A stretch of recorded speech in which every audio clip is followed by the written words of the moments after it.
Welcome to the BumbleKast. I'm your host, Ian Flynn, the Bumble King, and joining me as always is my Bumble co-host, Kyle, JCRB Krause. June. How did we get here, Ian? There's no stopping this crazy train, buddy. We're rolling on forever and ever. The inevitable march of time continues, and here we are. We have many questions, so we're going to crazy train answer is them. Fueled by all the questions that come from our patrons over at patreon.com/BumbleKast, Ko-fi.com/BumbleKast, and our YouTube members. Choo choo. Yes.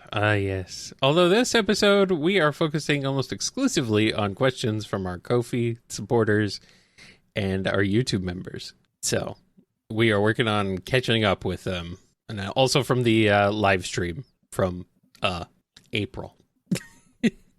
Yes, this episode is catching up time. Let's start up with this one from Allison S. The Takeover said Eggman likes show tunes, and you've said Starline would be a fan. What would be some of their favorites? I can see Starline loving King George and Hamilton, and I bet they'd love Les Mis because it's the GOAT, but what else? See, here I kind of show my weakness. I'm not super familiar with musical theater as like a discipline, as trivia. Mm-hmm. Like, on the one hand, I would almost think Eggman would be more of a fan of classical musical theater, but they're always so happy and saccharine. I also don't see him liking that nearly as much. But the more quote-unquote down-to-earth musicals, the ones that deal with tragedy or more real-world issues and tried not to be so happy and saccharine at the end, I feel like is just so eye-rolling that neither of them would really get in on it. So we'll just say that they enjoy like select tunes from various shows, and they each individually have their own pocket musical that they're writing themselves that'll show the rest of Broadway how it's really done. Yes, they enjoy a lot of villain songs, is what you're saying. Yes. And that's it. Also, Starline unironically loves cats. It's genius. Well, I mean, he would. And Tails has a question. Never one to back down from a challenge, Shadow was tasked by Amy to prepare the ultimate picnic luncheon for the Pink Hedgehog's friends, including Sonic, Tails, Knuckles, Cosmo, and Cream. Shadow is unaware of their favorite food items, and he refuses to ask Amy for advice. With limited information, what dishes does he prepare for each of them, and is the picnic a success? Of course, because he read Inside's Edition's official Sonic the Hedgehog cookbook. Inside, you can find all sorts of recipes by your favorite Sonic characters. What better reference than to build your own picnic Sonic-themed lunch than the Inside Edition's Sonic the Hedgehog official cookbook? But he does know that Amy sure steams a good ham. All he gets for Cosmo is a watering can. I mean, we've seen her. Is that a box of chocolates? It's Miracle Grow.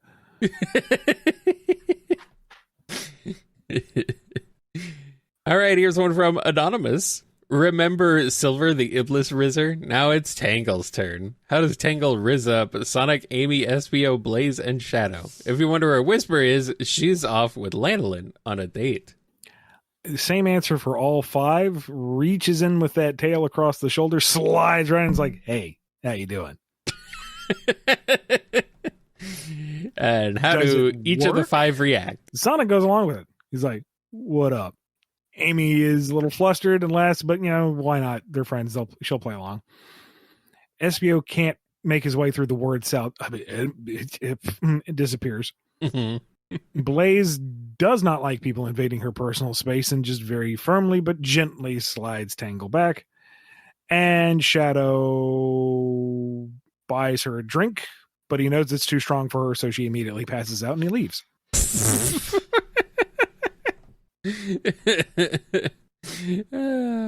Yeah. All right, Blade Fox 14 has a question. If you were on a car trip, would you rather have Bean or Marine talking your ear off? Marine. Yeah. Marine will fill the ride with, bad radio singing and useless trivia and begging to see the world's largest ball of yarn and that kind of thing. Bean's going to think he sees a mosquito inside the windshield and blow up the car. So, Marine. Yeah. Marine is less of a safety liability, and you're less likely to die. And it's impossible to fall asleep at the wheel with her yammering on. So, yeah, definitely Marine. I mean, that's actually a good thing. Yes. And Marine is also adorable. So, come on. Bean is... Oh, there's a Macca's. A Macca's in 20K. Can we stop at Macca's? I want some Macca's. Pull over. I want some Macca's. All right, fine. Small fry, though. I mean, I guess Bean is kind of adorable, but also terrifying. The Australians in the chat are wounded, Ian. You've inflicted psychological damage on them. Look, that's like the two things I know about Australia, all right? The toilets flush backwards and you call McDonald's Macca's.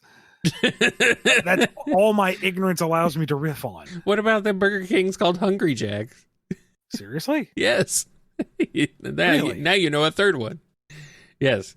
Burger King there is named Hungry Jack's because of copyright issues mainly. But it's the same logo and everything. Yeah, which is weird. It's like an alternate universe sort of thing, really, if you're familiar with Burger King. Is the king still the king? I don't actually know that part, but the logo is the same, yes. I really want it to be the same, like, terrifying plastic-faced king, but he's just, like, dressed as Jack, whoever Jack is. Yeah. It's the same horrible face, but... Yeah. It's a constitutional monarchy. Anyway. Let's move on to the next question here from KB. From what I can tell, the experiments and gaslighting done that Starline did to them, Surge and Kid are pretty miserable kids. Because of this, they get assigned to their very own fairy godparent who will grant them their every wish. Oh no. What would Surge and Kit's wishes be? Note, they aren't allowed to wish for murder, cheating, counterfeiting, true love, or anything like that. That's against the rules. Well, they go through that list, and their fairy godparent says, sorry, that's da rules, and then they mug him and take his, magic wand. I was going to say. And then they unleash all sorts of magical havoc. We want your power. That's what they want. That's what they wish for. Is that against the rules? That's not against the rules. That's not on those rules. Chaos Sonic 1 has a question. No stealth ship here. What do you think the whisk mating cycle is? Because I was curious on what you think is the biology of it. Pure headcanon, because I don't have a real answer for this. I assumed it was kind of some form of parthenogenesis. Like Mother Wisp just births out wisps that are largely energy beings, so I guess when she reaches a high enough voltage, she just makes babies. And they come out fully formed in a variety of colors and abilities, and that's just how they do. And that's just how it happens. All right. I mean, why not? All right. Comic the Hedgehog has a question.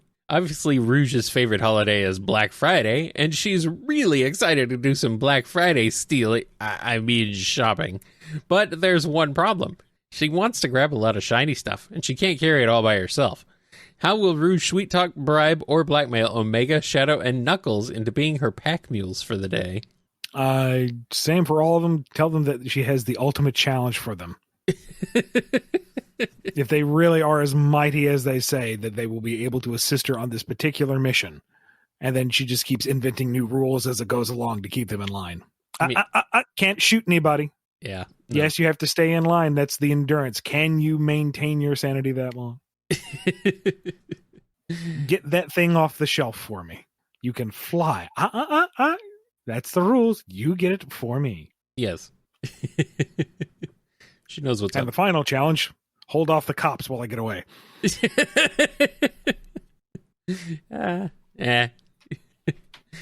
Cool Christy 01 has a question. What would happen if there's a real crisis on Sonic Boom? Cast hands as Lyric, it destroys their village and controls the shattered crystals. I would imagine we'd get something akin to that multi-part story they had with the robot city in the sky, where there's an actual plot, there's some stakes, but there would still be comedic beats throughout. It'd be a little more of an action adventure. Yeah. Boom could do some stuff like that a couple times. It wasn't out of the realm of possibility. The main heroes in that show were competent enough, generally. Not always, but, most of the time. Here's one from Crystal. There have been a lot of references to classic monsters in the Sonic franchise over the years, including Werehog being a werewolf, Scrapniks being Frankenstein's monster, Ghosts, there's Ghost in Spagonia and Pumpkin Hill, Zombots being zombies, and Black Doom being kind of devilish. So my question is, will there be more monster references in the future, like a Chaos Vampire or Wicked Witch? If so, how would Sonic & Co. tackle such creatures? Well, we do have a witch in Witch Cart. Yes. It's right there in the name. Yep. She's not in Modern, though. But no, but she's still there.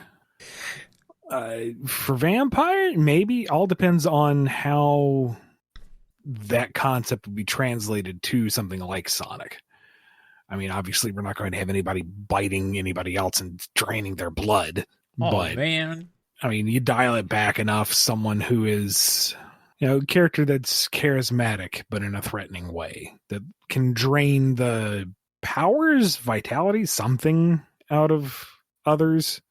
Don't know if you'd do the whole, mindless thrall thing since we already did Zombots, but maybe they become enraptured with them. I don't know. It really depends on how you're going to logic it into Sonic. And once that's established, then you can build from it and say, okay, this is who would be affected. This is how you would confront it, because we're not actually going to stab anybody through the heart with a stake or anything. Well, so I don't know. It depends on how you work around it and then, build from there. It's a lot of mention of stakes on this show. It's delicious. Oh, wait, no. Sonic always was high stakes. Stakes. Danomancy has a question. Sonic's isekai adventures continue. Okay. All right. Sonic has been storybooked into the Pokemon world and is tasked with defeating gym leaders in order to return to his world. How does his journey across the regions go, and how would Sonic's friends fit into the roles in the Pokemon world? Sonic moves a little fast for the Pokemon world. It would be exceptionally small with him. Be kind of funny because he's like the one trainer who doesn't actually have any critters. He does the fights himself. That's weird. And all the other trainers are like, is that legal? And all the other trainers are like, is this guy just a Pokemon? Like, they try and catch him. Can you just imagine Red's doing the championship fight and Blue just runs over and punches Pikachu in the face? Blue's used fist. Pop. They really should do that, yes. But casting the other characters as trainers would actually be kind of fun. Like, maybe have Amy be like a Whitney or an Erica. Knuckles is like a Bruno, or what was another fighting type gym leader? I've been out of the Poke loop for a while now, but Brock, something like Brock or Bruno, or crossover with the Rock and the fighting type stuff. Have Cream be like the novice, but also something of a savant. So you're like, oh, what's this child doing in front of Gem 6? Oh no. Uh-oh. And then everyone else is like, oh man, Dr. Eggman, who runs Silphco, is such a great guy. He helps us capture all these animals and put them in little mechanical devices. Wow. Such a generous genius. What's that? He's really the head of Team Egg Rocket. Who saw this coming? It sounds like I saw this day one. How do you guys not see through this? They don't.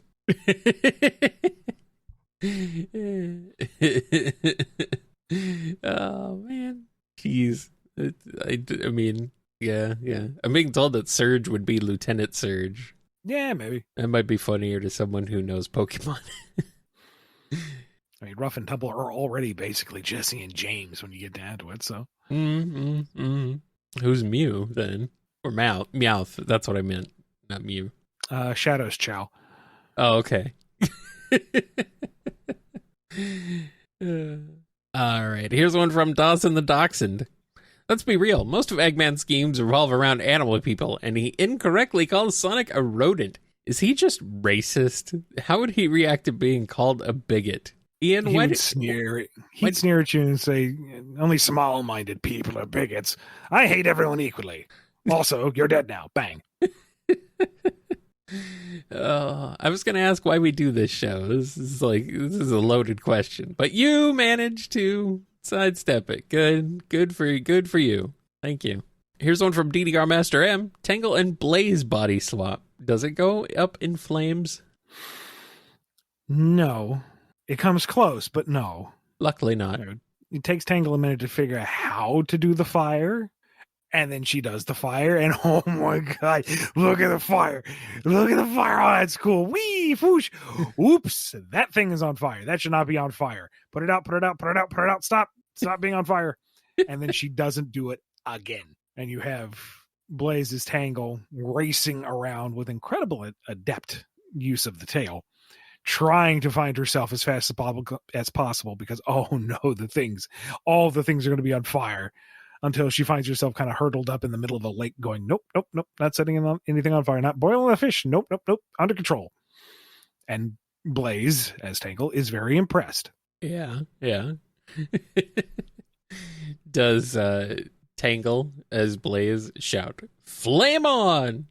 No, at least once, absolutely. At least once. Yeah, before she becomes terrified of setting anything on fire. All right, here's one from Double L. On the most recent show, you asked why we don't ask about good things happening. So, Tangle finds a $5 bill on the ground after leaving the surprise party Whisper organized for her. There we go. What does she do with it, and how does tragedy strike anyway? No! I mean, you can't fault him, Ian. You're the one who writes the tragedy. Okay, yeah, fine. She spins it on one of those goofy Sonic popsicles. She eats it too fast and gets momentary brain freeze. But then she gets over it and she's fine and she enjoys it. Ha! How could you do this, Ian? You're not giving us the trauma we desire. Look, there's enough trauma in the world as it is. Can we not just have some happy fun times? I mean... Gotta force feed your rainbows, damn it. Good luck selling a comic on that. Or you are going to feel the sunshine. It will brighten up your day. I demand it. I mean, yeah. But also, yeah. I don't, it's just kind of funny that this is coming from you, of all people. You wrote some of the darkest Sonic stuff, dude. And I wrote Treasure Team Tango, okay? Yeah. That's one thing out of that's one thing out of his family. Thousands. Yeah, you wrote Tales with his family. From his terrible father. I have good things happen. Emil C has a question. What are the cast's least hated badniks to fight? I'm gonna say Motobug for everybody, because that round little guy, he's never been that much of a challenge, and he tries. He's got pluck, and I appreciate that. But he's also real easy to bust open, so.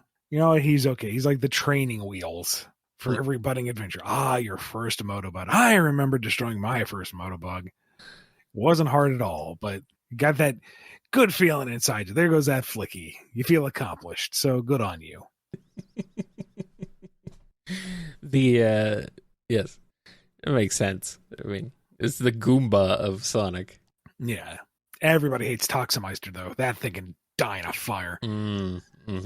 Or Caterkiller. Only Sonic can handle Caterkiller, really, because he's the only one who can roll up into a ball. Everyone else is like, no, go away. I don't want that thing. Finest Cacophony has a question. Would you say Shadow is a vagabond? After playing Street Fighter VI, I drew lots of lines between Shadow and Akuma. Like Akuma, Shadow's current character tends to wander his own path for strength and take things on his own. Except when he doesn't, of course. I suppose that's an apt enough word. Yes, it makes sense to me. Geo Knuckles has a question. How would you write Knuckles Chaotix 2, 3, and CD? What? What does it lock on with? I mean, you have a cast of, what is it? 5, 7 if you want to count the mechanics. So adding extra characters really isn't that big of a draw. No, unless they're Sonic and Tails. Yeah. Just imagine the Sonic 2 logo where the two of them pop out as normal, and then all the Chaotix bust out behind them as well. Yes. But what do you do for 2? Like, what did 2 do for 1? I mean, for Sonic 2? Yeah, 2 improved the sprite work. Bigger levels, more paths. So maybe a Chaotix 2 does more than just 5 levels with some slight variations between them. Actually give you some realms to explore. Maybe a little less vertical, maybe a little more horizontal, so you can use the sling rings to explore the different paths, maybe, but still proceed forward at a good clip. Yes. 3 adds the save states, or the level select save back system. Yeah. And CD is weird because every time you hit a future sign, you're just playing Sonic Heroes. Oh no.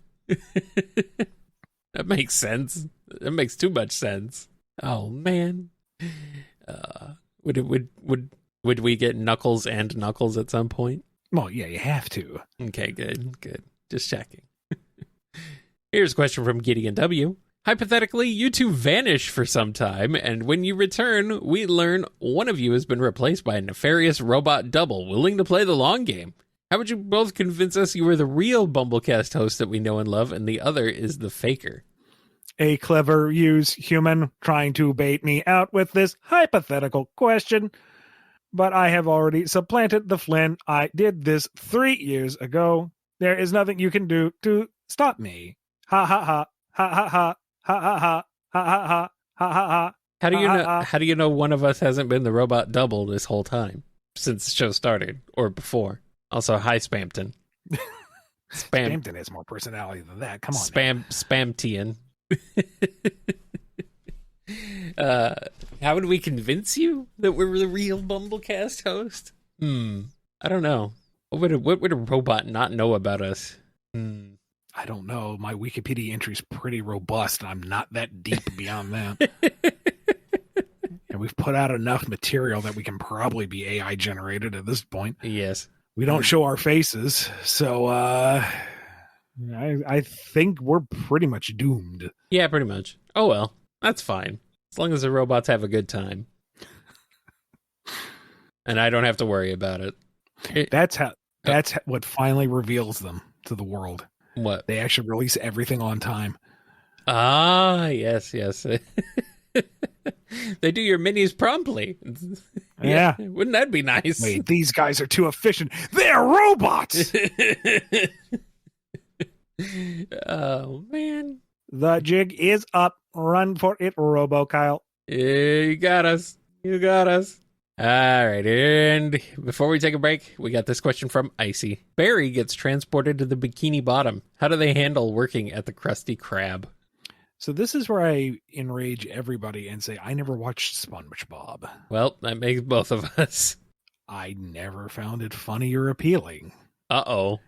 You know, we're recording this in advance, so I have time to run before the torches and pitchforks get to me. But, Yeah. I think we're just like not in that age range. I feel like SpongeBob, though, was big enough that it cast a wider net than the target demographic. I mean, as I've mentioned before, I didn't have cable when I was younger either, so that's true. It's like between both that and just, I don't know, a lot of things just passing me by. I never have watched it. I mean, what we know of Barry is he throws himself into any role that he has, and he will do his absolute best. Yes. I think he would probably handle doing it fine, but yeah. I don't know. Assuming that he has some kind of underwater breathing apparatus. Maybe. All right, on that bombshell, let's take a quick break. Come back with more on the BumbleKast.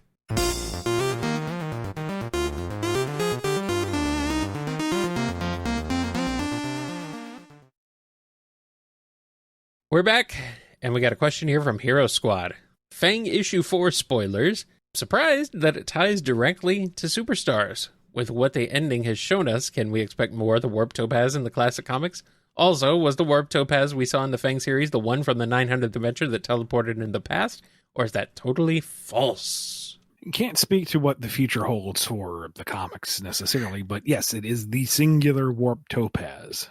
So somewhere between Fang's miniseries and the Superstar series, it eventually wound up where Starline found it, leading to all the chicanery that came after that. Oh, no. Wow. It all ties together. It's all connected. Mind blown. Jedi Pony has a question. Mephiles takes Cream's form. How does Vanilla react? She's a little surprised that Cream's entering her goth phase so early, but, she's going to support her no matter what. Yeah, I guess. I will bathe in your sorrow and laugh at your pain. That's nice, dear, but you still have to finish all your vegetables. Oh, man. When does she figure it out? Born. Oh, she figured it out from the very beginning. She's just trolling Mephiles. Oh, okay, good. I was born from the darkness. I exist in nightmares. That's lovely. Have a sweet dream, sweetie. But it's 7 o'clock. Lights out.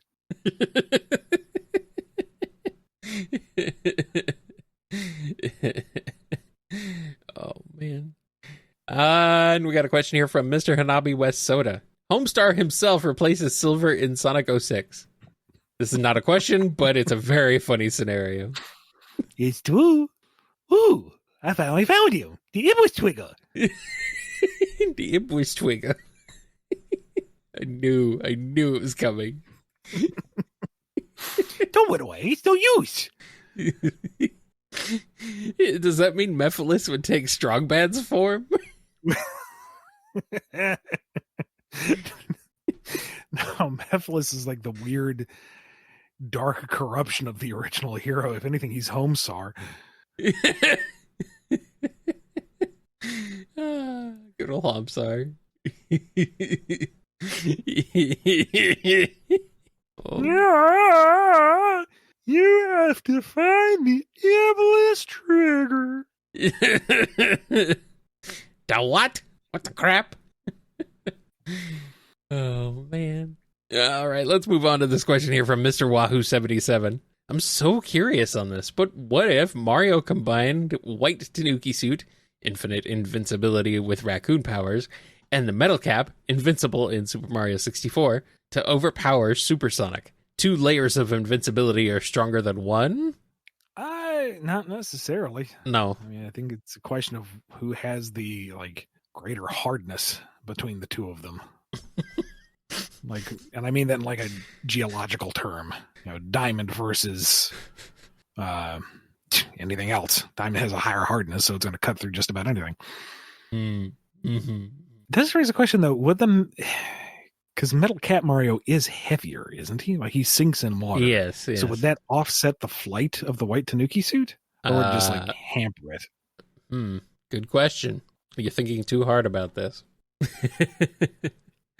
Yeah, it might be like it makes his flying powers like normal, normal Tanuki style instead of it. I mean, in the long run, Mario's going to win out because the White Tanuki suit is unlimited in its use, and Supersonic runs out in 50 seconds unless he has rings. Right. So the Metal Cap wears off before the Supersonic wears off, but then Supersonic wears off, so it's going to go to Mario. Yes. Here's a question from Noni. Question: could a Chow Ratatouille a Zeddy by the hair? No, they would just get their traits and be some of the ugliest Chow you could imagine. Just like this usage of Ratatouille as a verb. I know exactly what they mean. Yeah. I mean, I realize he doesn't have any hair, but I'm just haunted by this image of a Chow with Zamam's mouth. Yeah, Bakuba! Eats the entire Chow fruit tree in one go. Nom. Nom.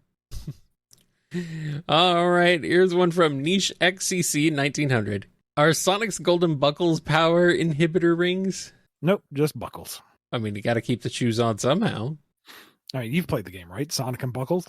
Yes. And who could forget Sonic's sidekick, Bales? Mm-hmm. Yes. Normal Person has a question. How would Surge feel if Starline secretly made a clone or sequel to her named Surge 2 Electric Boogaloo? The only individual in the world she hates more than Sonic and Starline. Wow. She already had her life robbed from her to become some kind of weird knockoff, and now there's a knockoff of her? Absolutely not. A knockoff of the knockoff. So many knockoffs. I'm gonna electric slide her off a cliff. How's that for a boogaloo? But she'll be fine because, I mean, she's practically invulnerable. No, this is the cheap knockoff. Starline like skimped on the. Oh, you mean that you're material. gonna push the she's gonna push the knockoff off the cliff, not so. Yes. Okay. Get out of here, Sergey. I Ser- thought it was pronounced Sergey.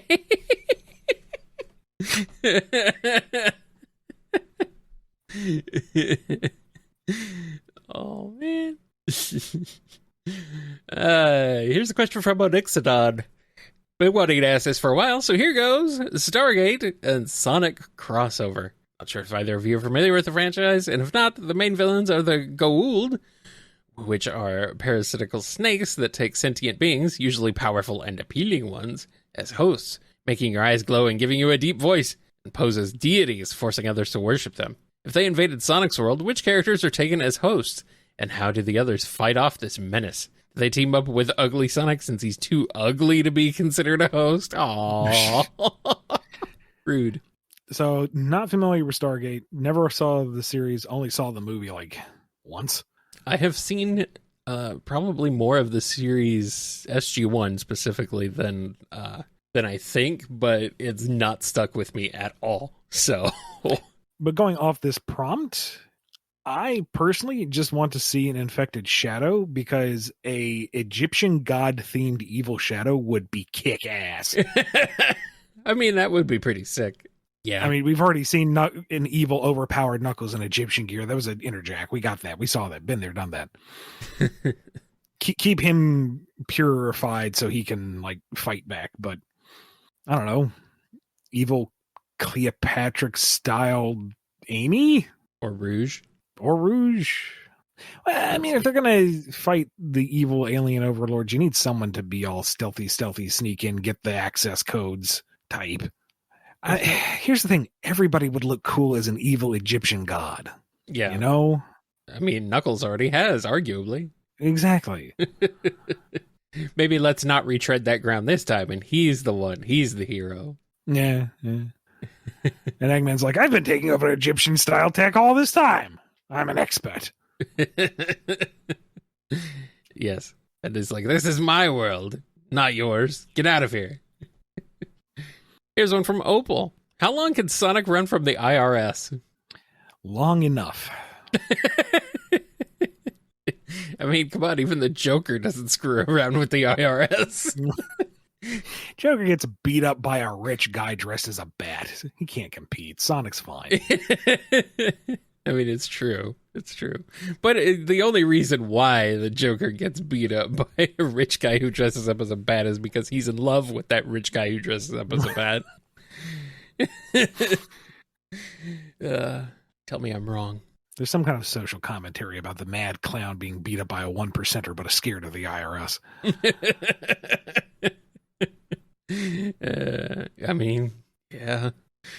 Rabbit Haver has a question. Silver and SBO body swap. How does it go? This one feels familiar. Have we done this one before in some context? I don't think this one specifically.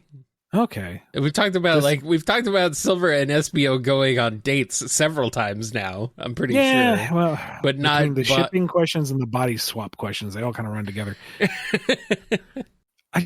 I feel like the concept of Silver being delighted that he can walk on walls seems very familiar. And also turning invisible. Mm-hmm. Yes. Clap on, clap off. And everyone's really surprised that the clapper survived the apocalypse. No, he's been. Of course, how do you expect us to conserve power? I figured it would just come from him watching 90s commercial compilations on YouTube. I finally found it.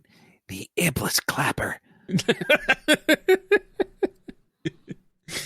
clappers are eternal. As for SBO, he gets to be, the full-on legendary ninja. Fly across the water, teleport between walls, mess with your mind, move objects from great distances. You think it's ninja magic, but it's all TK powers. Basically, he becomes Jesus. Jesus was a ninja. I mean, there's nothing saying he wasn't. Are you implying that the son of Joseph and Mary and the Almighty was Jesus? I mean, I don't see why not. All right. Reckons has a question. By the way, does Sage do anything in her free time? Does Sage get free time? It seems like with all that processing power, she probably gets done with all her tasks pretty quickly. It's probably something to actually be explored, but right now in this juncture of her life, I feel like she'd be learning, like going through archives, going through data files, observing, and just trying to understand this world that she's in as best as she can. Yeah, I figured she would be. She would also be looking up 90s commercial compilations on YouTube. Like her hobby is just like binging all the historical videos on YouTube. Yes.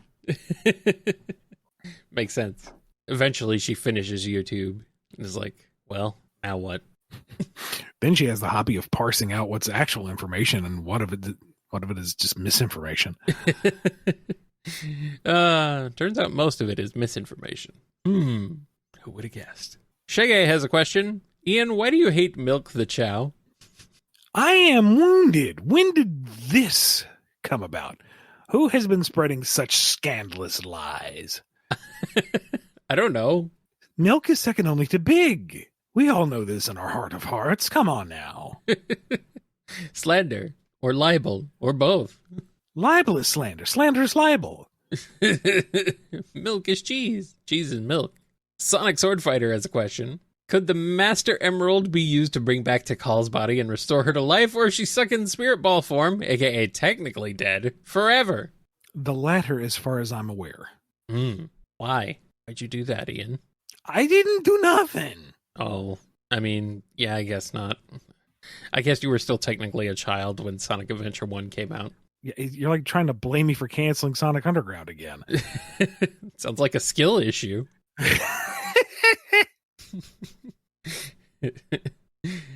Spoiler 1001 has a question. What possessed Scourge to kick Metal Sonic in the nuts and bolts? Reflex. He fights dirty. Yeah. He's not very smart, I think, is what we're saying. Scourge is kind of dumb. I mean, like Sonic. Sonic's not super smart either, especially not at Archie. He really made a lot of dumb decisions back then, you know? I mean, if we had the opportunity to actually call attention to that, I could imagine a follow-up with them just laughing, saying, if you were the real Sonic, that actually would have hurt. Oh, and then, Metal proceeds to take his eyes out. But oh man, oof, big oof. That's why you don't insult somebody who has blades for fingers. No, true. Yeah, probably. Or try to kick him in the nards. Well, I mean, he doesn't have any, so yeah. Try being the operative word. Yeah. Well, I mean, you think Metal Sonic wouldn't care because he doesn't have any. There's nothing to hurt. So yeah, but the comment about not being Sonic is the real low blow. The Hobgoblin has a question. Since Fang's gang is made up of characters that debuted in Sonic the Fighters, Bark, who was said to be just a friend of Sonic, and Bean, the son of the hero Bin of Dynamite Ducks, then why was there no story where Honey, who debuted in the same game and whose bio suggests she is much more reckless and craven in her pursuit of fame and fortune than those two, join them, hire them, or convince Bark and Bean to ditch Fang and join her to enact her own wild scheme? Because history didn't follow that course. Like, Honey is a relatively new discovery for the Sonic fandom. She technically debuted in Sonic the Fighters, but she was lost in the code for the arcade, and she was never finished. So yeah, it was only arcade. What was it? It didn't get a console release? No. I thought there was not even that. No, I don't think. No, it did not. I could have sworn I had like one really obscure console release on like the Gems collection or something before it came to the live. Oh, that's right. It was in Sonic Gems collection, but it was literally, it was the same. Yeah. There was like, nothing. Honey's restoration was the stuff of Legends. And she didn't come into being within the greater fandom consciousness until, the early aughts, the early teens? I can't remember now. Well, they didn't restore her until the Xbox 360 PS3 ports. Right, and that was in the aughts or in the teens? I think it was early teens, 2012. Man, that's wild to think about. And Bean and Bark and Fang, what was known of them at the time was extremely limited or hyper obscure. Yeah. The relationship between Bean, Ben, and Pin is also relatively new information. So at the time when I got my hands on them, what we knew of Bean and Bark, or what the majority of Sonic fans knew of Bean and Bark, is that they were just the weird one-offs in Sonic the Fighters. And sure, there was that little bit of trivia that was kind of trickling around, but that was extremely hard to come by. And, I being a kind of turbo nerd, if I wasn't in on it, I feel like most folks weren't in on it.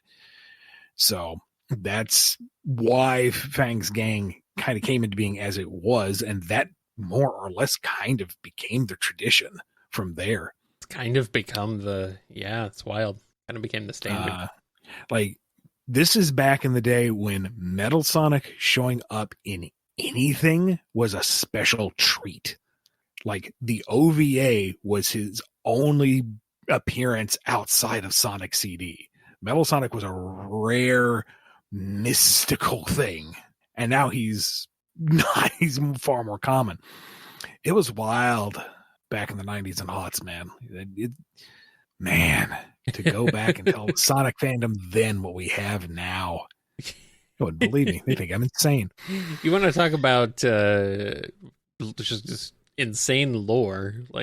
It was weird, and things that were just lost, and things you never thought that would get dug up or seen again. Just the one-off things that never came back. Yeah. Metal Sonic and the Chaotix being in Heroes was monumental. That was earth-shattering. Yeah. Yeah, because we hadn't seen Metal Sonic since CD, basically. I guess he was in Chaotix, but even then, Chaotix was still really obscure. Chaotix 32X died on the vine. I mean, nobody played Chaotix. Plus, Honey's availability is still, as far as I know, TBD. Yeah. So it's kind of hard to build something around her when I don't know how much we can utilize her yet. So that is why. It's because the Sonic stuff that was around back then was very different than what we have now. Yeah.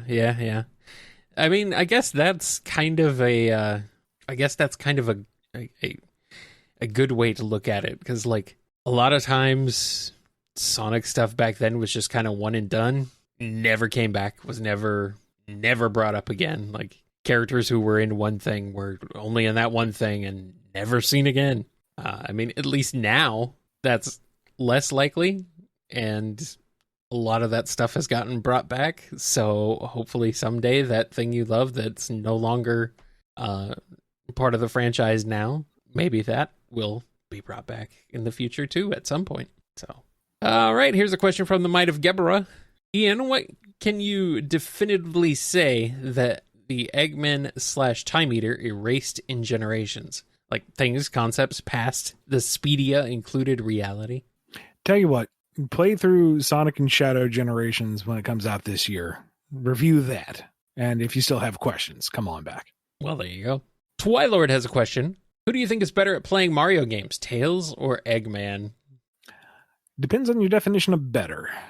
If you're talking about meticulous speed running that just kind of breaks the engine to their will, Eggman. If you mean having a good time and 100%ing it, but having fun, Tails.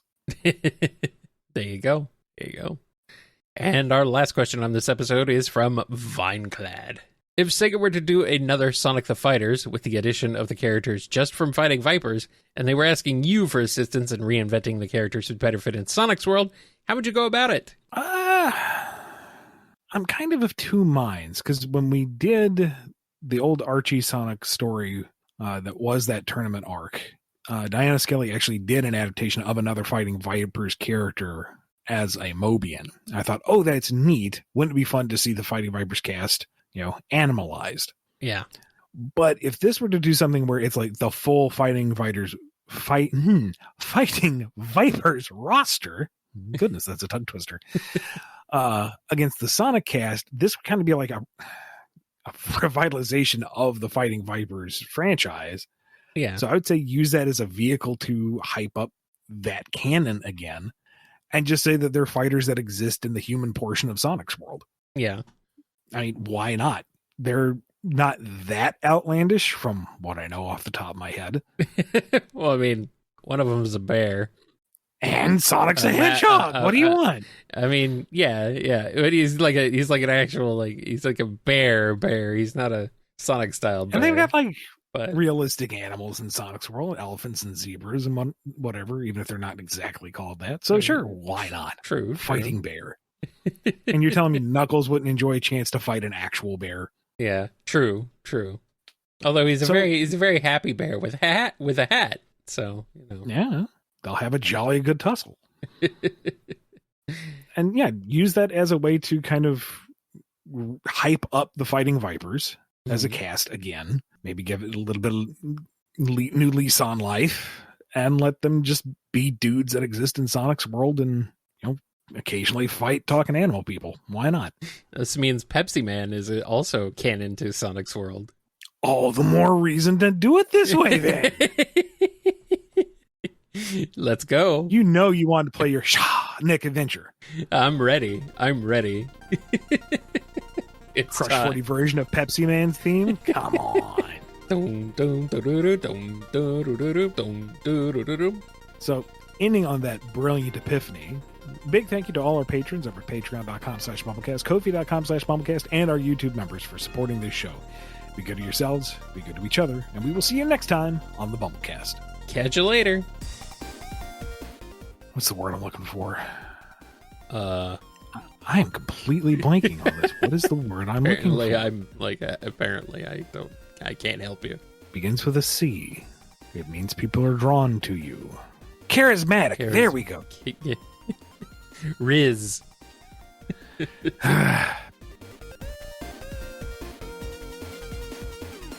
You've been listening to the BumbleKast, a co-production of Bumble King Comics and the KNGI Network. Original theme music composed by Ken Coda Snyder. Remixed intro by T-Lopes. Find out more information, along with podcast feeder links, MP3 downloads, and more at bumbleking.com and kngi.org.